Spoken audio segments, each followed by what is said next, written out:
Welcome to Fresh Tech Tips. I'm Derrell Noris, CEO of Fresh Tech Solutions. And today I have some of my wonderful business partners with me. Hello, I'm Nicholas Mbaezue-Daniel, founder of Aegis Project Management. And good afternoon, everybody. I'm Dr. Doug Franklin, CEO and co-founder of Deck Launch LLC. How you guys doing today? Pretty amazing for this Monday, man. Glad to be back in the city. How you doing, Nick?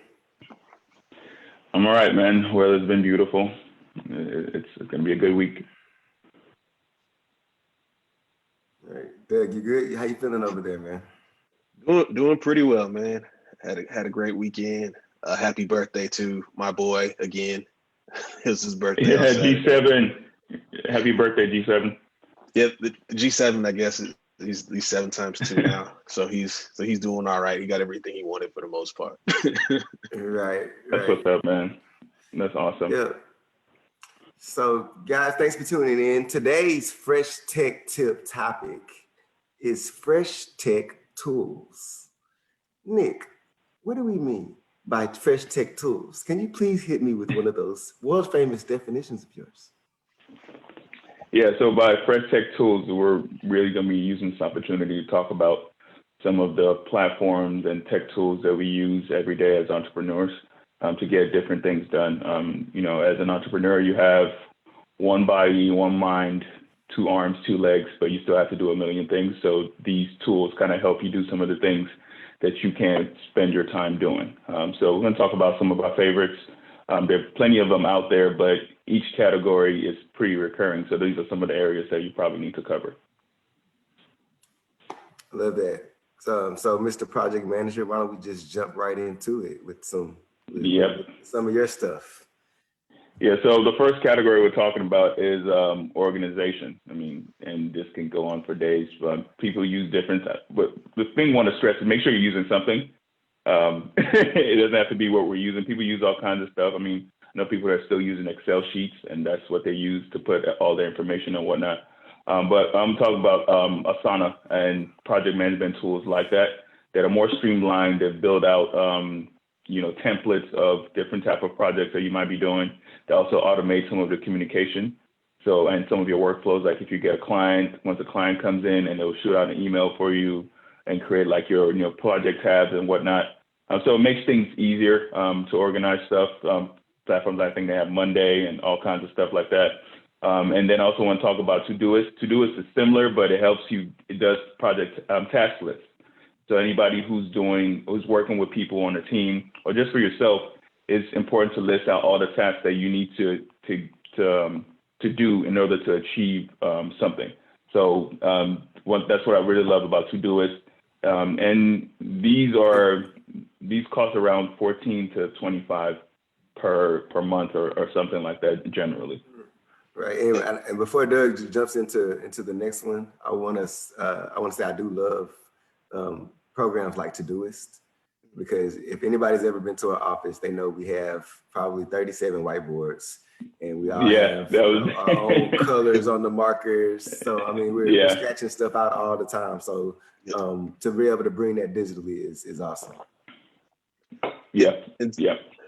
And so Trello allows you to do something a little similar, but it's a lot cooler because it's not a lot cooler, it's a different style. So basically, instead of going top to bottom, it goes left to right through a project, or you could put a set of projects on there flow as well. And for every button on the project flow, then you can do some of the things that you see in Todoist, where you can assign some of the roles to people and in that way. So it's a little different from how we do our boards, but it's a cool product. I can't remember exactly how much it costs, but I do know that they give you a bunch of perks for sharing Trello with other people. So you might get lucky if your clients don't have an additional Trello, then you can continue to use it for free. So it's a really awesome tool, and it also gives you some opportunities to save a little money too. Yeah, no, definitely. And so the next one I want to talk about is, y'all know I'm the tech guy, and I love automation and stuff like that. So if you've never heard of Zapier, Zapier, I believe that's how it's spelled, go check that out. I use it a lot. So it basically can automate any process that you wanted to automate.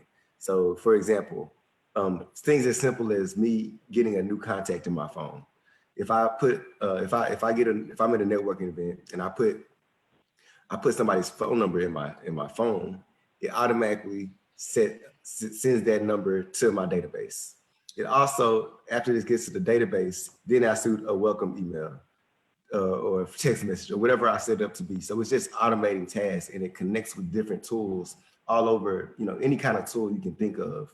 Pretty much all of the tools that we're going to be naming today, you can integrate with Zapier.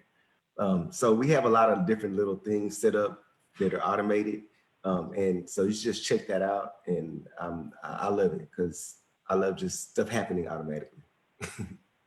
No, it helps you save time and energy. I love that. Yeah. So let's get into marketing. Okay, so I know this is your your subject, Doc. Oh yeah, well this is a lot of what we get to do. We talk about Pitch Deck 101 and Ion, but I also get to talk about some of the other things that you could also use to be able to build some of that, some of your presentation material for your future for clients and for investors, of course. So let's say you really don't want to get a pitch deck from us, and you're interested in this nature of Pitch Deck 101. So Infograpia is one of my favorite tools if I do not have any clue how to make a really nice a visual slide for a chart or something that I'm just maybe I'm doing for my students or doing something on the fly for a really quick presentation. Infograpia has something like 1,800 pictures and a whole bunch of other templates. That is the paid item that I recommend to you. But there's also if you just need images, videos, and images, video, and audio, then creativecommons.org will allow you to search for some things that you can show somebody a little bit of love on their on your presentation, and then you can use it for free. But then my favorite resource that we use is called Marvel, and Marvel is a mock-up maker. There's a whole bunch of them that are on the internet, but Marvel is my personal favorite because it can be integrated with Slack, Sketch, pretty much almost anything, and they're really proud of that. But the best thing is they give you a lot of resources that allow you to make the mock-ups of your computer screens, of phones, and you can also end up using those for clickable prototypes if you really want to show someone your vision. So those are a couple of my favorite recommendations. Nick, do you have any more? Yeah, there's just one more for people who, similar to what you're saying. If you have to make, like, I know everybody's doing like social media posts or something a little bit simpler like that, Canva is a good place to use. They make things easy. And most of these, there's plenty of ways to do these things that we're talking about, but these platforms that we're mentioning, they've made it as easy as possible, and that's why they usually require some kind of payment. But they've made it as easy as possible for you to have different options, stock photos, and make it so that you can just do it real quick if you're a beginner. So that's why we're highlighting them. And we've personally used most of these as well. Well, all of these actually. Yeah. So this is the stuff that we use. We're giving y'all more secret sauce. We got to stop this. We got to start charging y'all for this. Yeah. So we can go into our next section. Is going to be booking meetings, bookings and meetings. There's a lot of booking software out there. It's all about preference at this point. There's very few differences in them. I've tried plenty.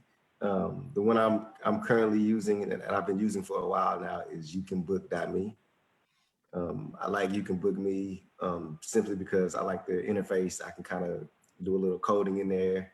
I want to, do some extra stuff. If I need to add, multiple time slots, I can actually go in there and do it. So that's just a personal preference for me.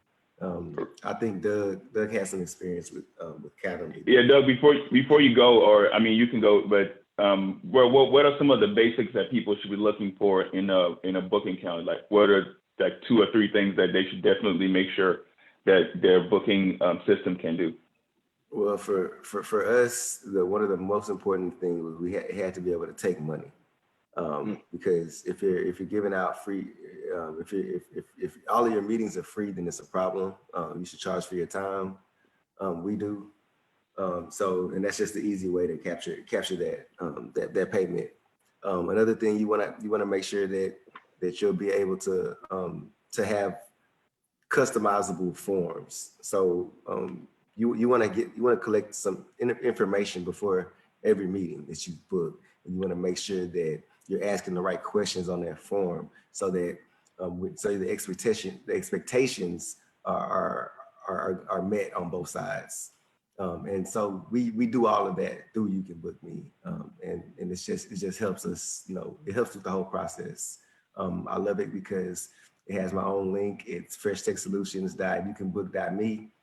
I can send it out. It's like copied on my clipboard permanently. Anybody tags me on social media saying, "Hey, I need an app developer," I'm instantly just posting that link, and they can book from there. So that's why I love You Can Book Me. Yeah, well said, man. The best thing about Calendly is not too far off from You Can Book Me. It tends to be it's a little bit more of a sleeker, prettier program, where it's really there to try to capture your eye.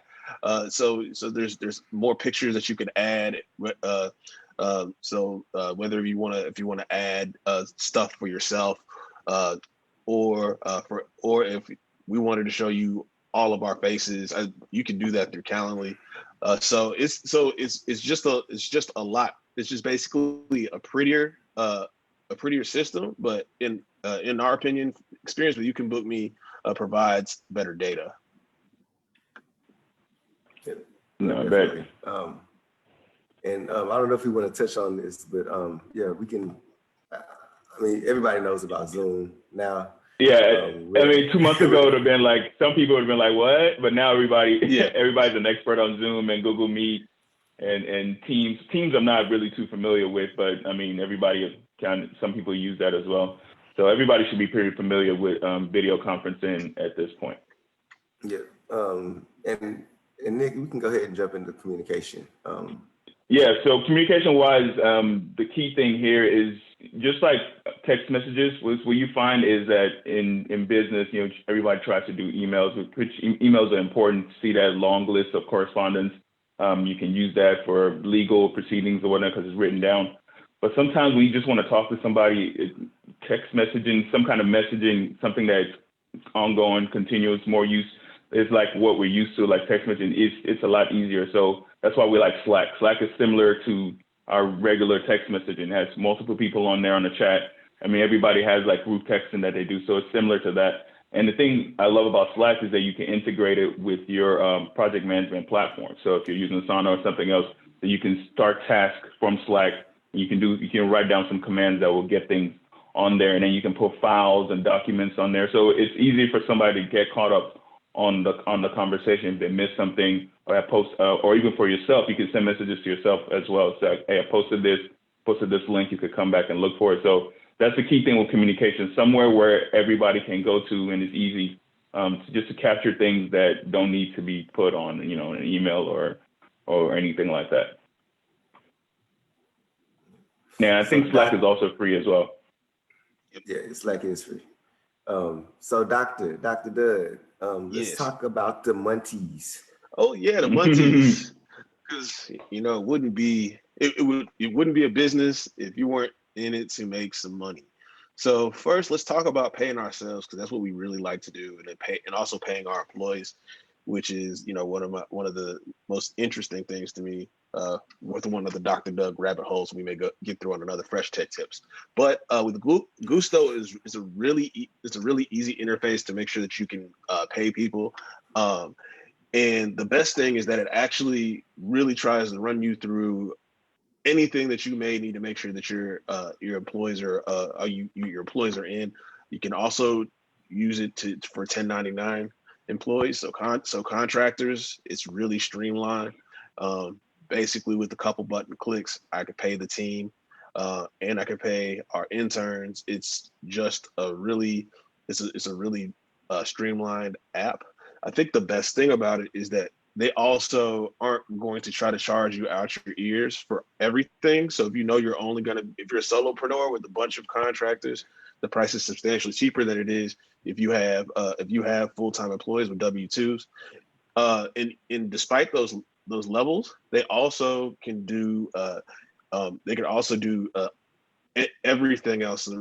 Life insurance and benefits are also included on the app. So it's a good one to have, and it does have some pricing options that are very reasonable.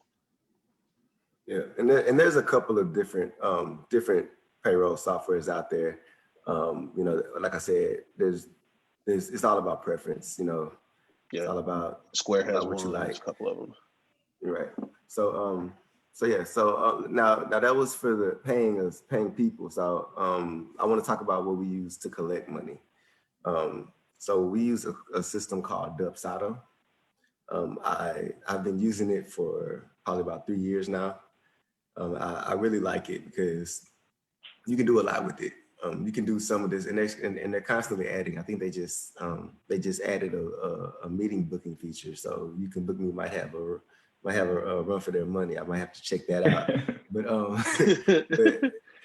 Yeah. So Dubsado, I really like it because I can do recurring invoices. All of our clients have to pay those monthly maintenance fees, and we don't have to worry about going in and sending out invoices every month.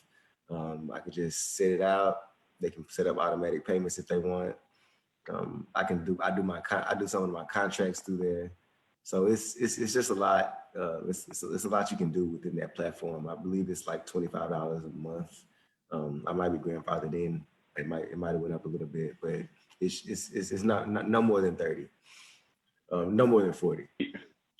Yeah, and then people. I mean, you guys also, some other platforms we've used before, like PayPal Business. Yep.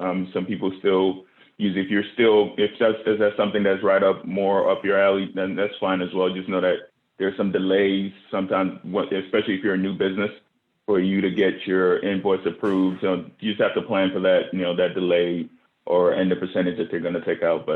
And other than that, it works pretty well. And then PayPal, I think, also allows you to do some kind of credit for some of your clients as well. So that's good as well. So Nick, let's go on to document management. Yeah, document management. So pretty much what we're talking about here is receiving documents and then getting them signed, because especially now with COVID going around, I don't want anybody touching the paper and then handing it back to me. So the two main ones everybody knows. I mean, the market leader is DocuSign. That's one that's I think it's integrated with Adobe. So that's usually what comes up first and allows you to sign documents. It tracks where it was signed. I think it does geolocation as well.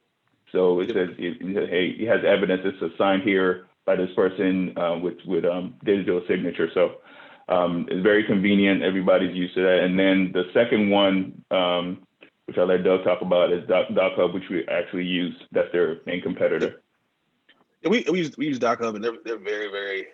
It's very convenient. Really similar to DocuSign. The only difference, the only reason why I did it is because I happened to get a deal that one time, and so like I was gonna say it's a little bit cheaper. It just happened to be a little bit cheaper. And the other thing I do appreciate about it is that it will. I really appreciate the fact that it reminds people, and you could and no matter how annoying you want to be. So if it's 3, you can do like 3, 5, and I think 10 every 10 days. In case you're trying to see, but I mean, that's just the most important thing is, again, finding the right one at the right price, and it does everything and then some for us. So we use DocUp. Right. And so we've given y'all a lot of tools, a lot of different tools about, you know, what we use externally. But I think the most important tool that we use is actually the Fresh Tech Solutions mobile app. So y'all know I had to go there. Y'all know I had to bring it together, bro. Had to throw in my apps. So yeah, I value apps for a reason. I practice what I preach. The Fresh Tech app, the app for my company, is used internally a lot. Every day we have our team meeting at 9:30. We go to the app, we click on the Zoom button, and we're logged in automatically. So we don't have to worry about entering room numbers, meeting IDs. You go to the app, click on the FTS, and you're in there. I love it because I can restrict access to certain things. My sales team is managed from the fresh sales portion of the app. They can go in there. We have a social wall, so it's internal communication on the app. Then we have the presentation for the sales team. So if they need to review some materials, or if they want to download some marketing materials, that's on the app. So it's they have digital business cards on there as well. Yep. Exactly. So I mean, that's on the first sales side of things. We do a lot. We have all of our features on the app. When we sign a new client, they can download our app and they can preview their app through our app. We have an app previewer. So we really use these apps. The podcast is on there. Gets uploaded every Monday. So we get a push notification saying, hey, there's a new episode up. Nick probably wants to tell me I need to upload some episodes. I'm uploading them soon. But yeah, so now we have geolocation as well. Every time you pass by our new office coming soon, let you know. Every time you pass by, yeah, you'll get a notification saying, hey, I see you're by Fresh Tech. Stop by and get an app. Or whatever I wanted to say at the time. Talk about an idea. Talk about an idea, you know. So I just want to stress how much that we actually use our Fresh Tech app internally, and it makes life a lot easier. Just like these tools that we've given y'all today, we've given y'all the secret sauce once again. I hope y'all use this. If you're not using, you don't have to use what we use, but just use something. Do some research. Pick your preference. Yeah. So, do y'all have any final thoughts, fellas? Don't get just like Rel said. Don't get caught up on if you need this stuff. Well, Nick said it at the beginning. Rather, it's not if you need this stuff. It's going to be when. So prioritize all of these different kind of apps and opportunities you have. Figure out which ones fit your biggest needs. Start using those, and then pick up the rest because you're going to need something in each of those categories. Right.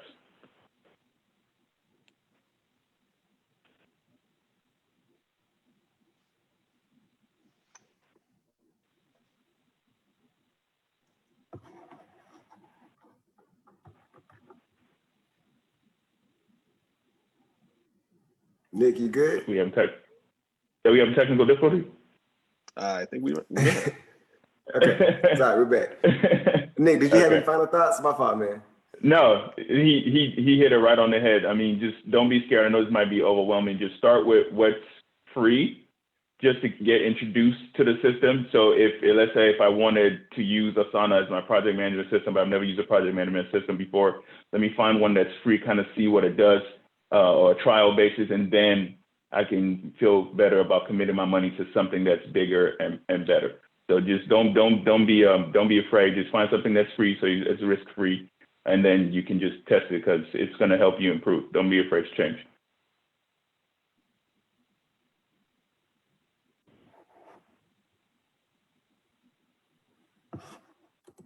Yeah, definitely.